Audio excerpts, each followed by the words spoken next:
Aujourd'hui, je vais vous raconter comment est-ce qu'on a découvert le tout premier astéroïde quadruple dans l'espace. Un objet aux spécificités tellement bizarres qu'il en est unique dans le système solaire.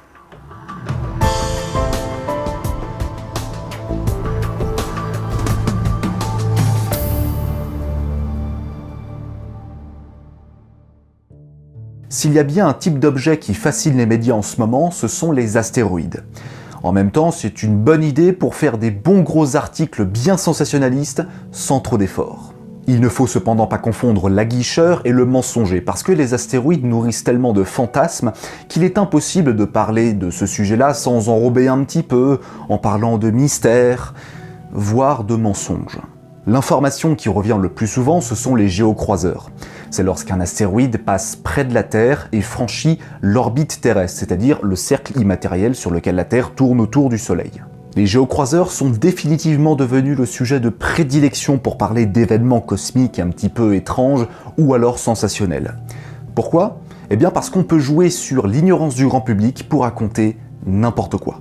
Par exemple, dans quelques jours, un géocroiseur du nom de 4660 Néré passera près de la Terre à environ 4 millions de kilomètres de celle-ci et fait environ 300 mètres de diamètre. Sa magnitude est trop faible pour que l'objet soit visible à l'œil nu la nuit. Ce genre d'événement, ça arrive souvent.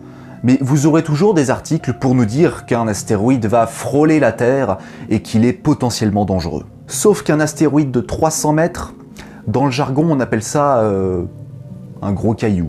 En plus, il passe à 10 fois la distance Terre-Lune et c'est pas non plus Cérès qui vient nous rendre visite. En plus de ça, potentiellement dangereux, c'est une appellation administrative de la part de la NASA et de l'Union astronomique internationale pour simplement rappeler que le risque zéro n'existe pas. Mais c'est pas parce qu'il n'existe pas qu'il est alors proche de 1. C'est quand même pourtant pas compliqué de vendre correctement une information.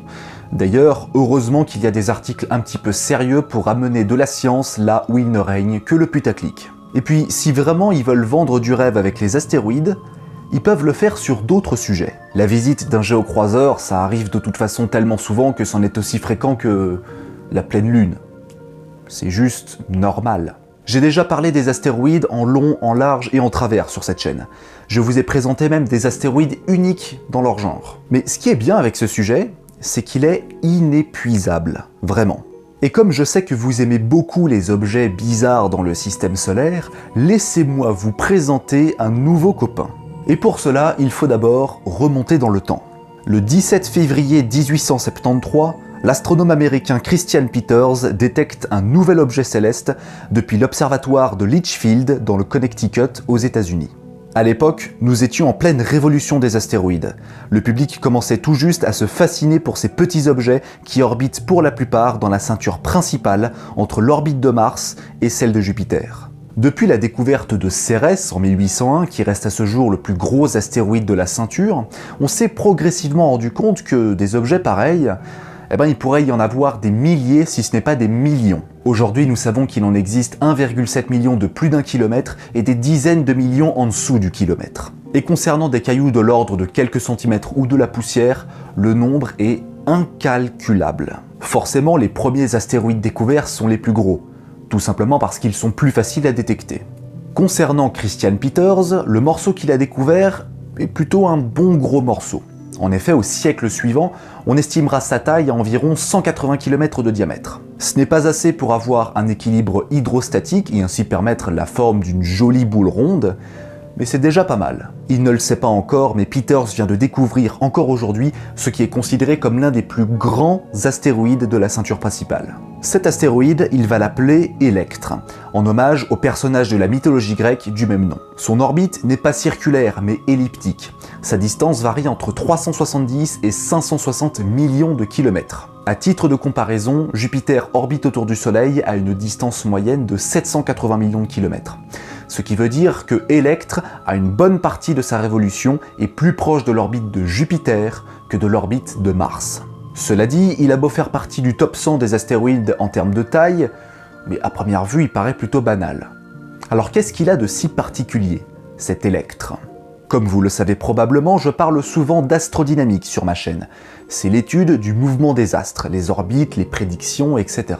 On a vu par le passé que la gravitation universelle permet à quasiment n'importe quel type d'objet d'orbiter autour d'autres objets. Des planètes orbitent autour des étoiles, des lunes orbitent autour des planètes, et même des satellites naturels peuvent orbiter autour de satellites de planètes. Des étoiles peuvent orbiter autour d'autres étoiles plus massives, voire même des trous noirs.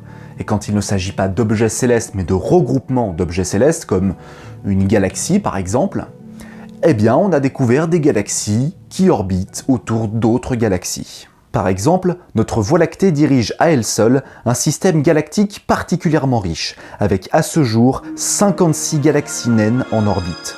Vous voyez ce gros amas d'étoiles ?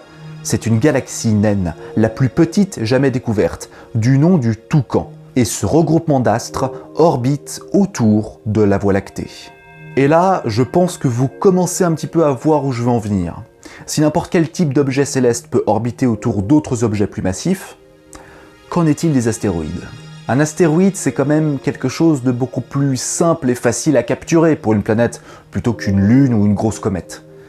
Alors pourquoi est-ce qu'on n'observe rien ? Sans doute parce que c'est beaucoup plus difficile à les détecter.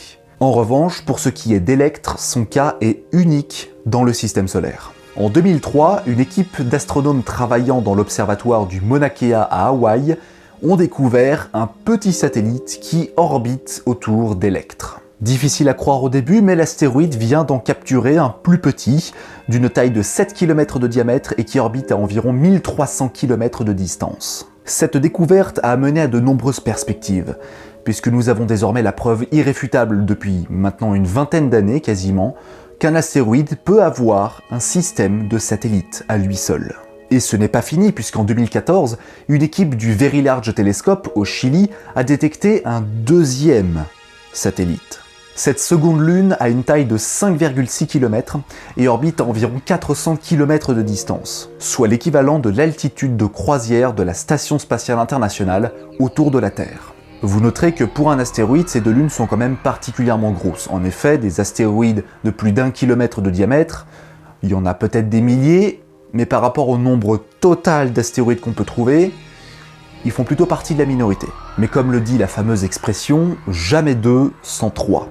Un troisième satellite a été découvert, toujours par le VLT. Il mesure un peu moins de 2 km de diamètre et orbite cette fois-ci à une distance plutôt proche de 345 km en moyenne.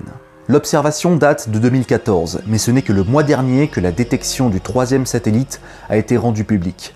L'Observatoire austral-européen a publié un communiqué, ce qui n'a pas manqué de faire réagir les médias spécialisés. Vous voyez, ça c'est de l'information qui vaut le détour. C'est pas juste un géocroiseur qui passe près de la Terre, et puis c'est tout. On s'est d'abord demandé comment se fait-il qu'il y ait 3 satellites naturels sur un seul astéroïde. Même Cérès, le plus grand de tous les astéroïdes de la ceinture principale, ne possède aucun satellite naturel. Bon, en tout cas, on n'en a pas découvert. Et bien évidemment, la sonde Dawn ne compte pas parce que c'est un objet artificiel. De plus, au sein même de la ceinture d'astéroïdes, la distance moyenne entre chaque corps est de l'ordre de millions de kilomètres. Donc ça paraît quand même sacrément improbable de capturer 3 astéroïdes qui plus est sont aussi gros, ou en tout cas fait partie de la minorité des plus grands astéroïdes qui soient. L'explication la plus plausible est qu'un corps extérieur a percuté Electre, il y a quelques milliards d'années probablement, et dont les débris se sont agglomérés en orbite en 3 morceaux principaux.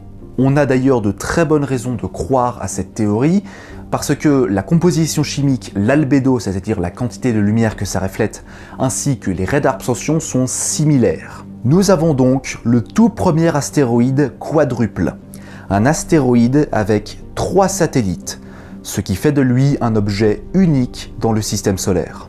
En attendant que l'on détecte un 4e satellite, parce que ça va arriver à un moment ou à un autre, vous pouvez toujours vous abonner à ma chaîne YouTube, à partager mes vidéos si elles vous plaisent, à mettre un petit pouce bleu et surtout à activer la cloche pour ne pas rater les prochaines notifications. Quant à moi, je vous donne rendez-vous très bientôt pour de nouvelles aventures cosmiques et d'ici là, prenez soin de vous. À la prochaine!